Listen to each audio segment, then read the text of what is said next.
Testing 1, 2, 3, 5, 4, 3, 2, 1. Houston, come in. My name is Charles M. Duke Jr. I go by Charlie. I'm a retired Brigadier General, United States Air Force, an Apollo astronaut from 66 until 72 when Apollo was over. My name is James Lovell. I was a captain in the U.S. Navy. NASA started looking for astronauts, and so, I applied, and I was actually one of the first 32 people to be selected to go in the Mercury program. Okay, my name is James Reagan. I started in my early 20s as a NASA aerospace engineer. I worked on the Gemini mission, all Apollo missions, the Skylab and Apollo-Soyuz mission. I was the first and only one to qualify the Omega Speedmaster for space flight. I was very lucky. I had 4 missions. First one was Gemini 7, a 2-week mission just orbiting the Earth.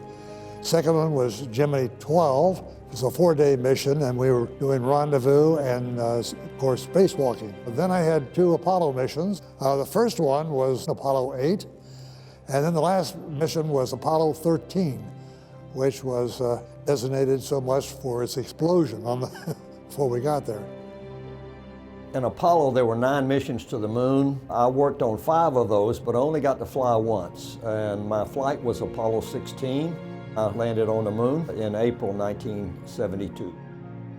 I have trained all of the 6 crews that landed on the moon and their backup crews for those missions as well. And that would be Apollo 11, 12, 14, 15, 16, and 17. I don't think many other people can make that comment. On Apollo 8, I was not supposed to be on that flight. The day of launch, I was on the top of the tower, all set to go into the spacecraft. My 2 companions had already gone through. I'm all by myself now because the ground crew was helping the other 2 get strapped in. And I thought to myself, they're really serious. We're going to the moon. This is it.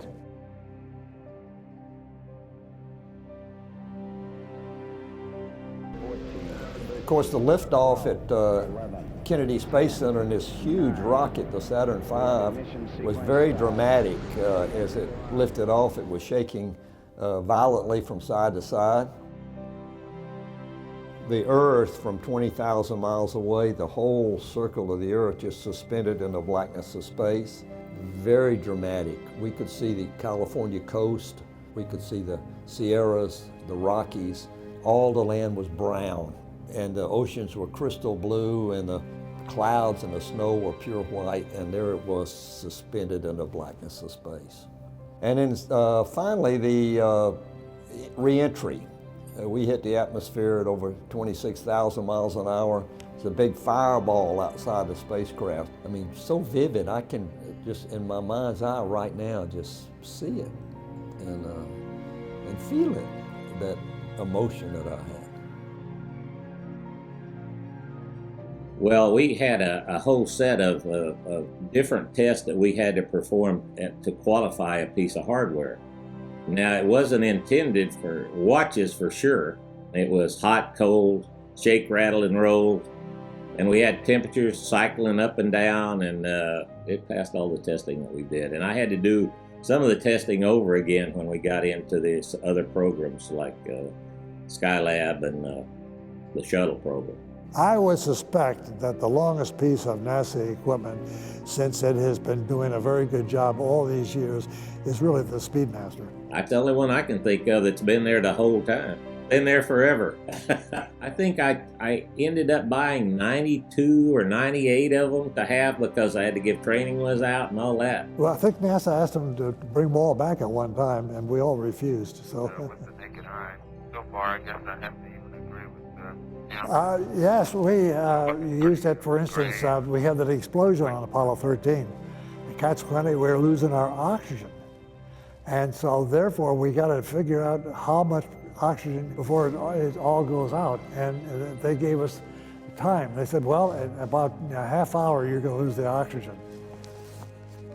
So we looked down here to make sure that we knew, where it was, so we weren't unprepared to go into the lunar module Well, we still had things to do in the command module, but that's when the Speedmaster came in handy. When they worked for everybody, they saved the Apollo 13 mission.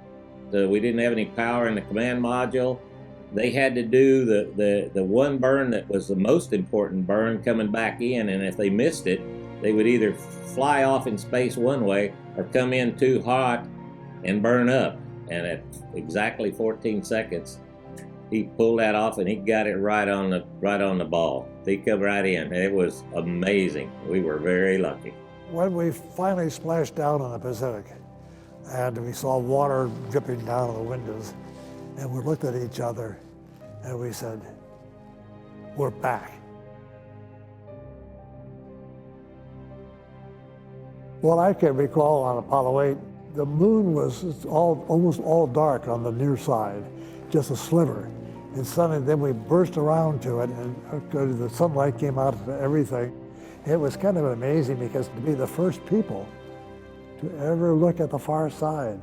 You know, we've seen the near side of the moon for eons, and then suddenly, as we came around the far side, you know, sunlight started to sprinkle on top of the tops of the craters, and they started to come into view. And seeing the moon as it was, and then all of a sudden looking out and seeing the Earth, very small. I could put my thumb up and completely hide it. A full moon to me on a clear night is one of the most beautiful sights I ever see. And I can see my landing site, not exactly, but I see the area of the moon where I landed. Gives me a very nostalgic feeling that, you know, I'd like to go back. I look at it in a little different light because I was there. I saw things. I looked up close, and of course I sometimes look up at it every time there's a full moon and relate back to those good days.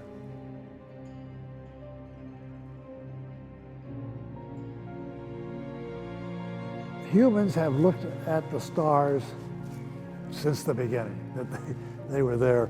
People looked at the moon and wondered about it. So it was a natural phenomenon actually to go there. And Mars is available. It's there. When anything is there, eventually someone is going to want to go to it. I think that Mars is the one planet we will actually do that.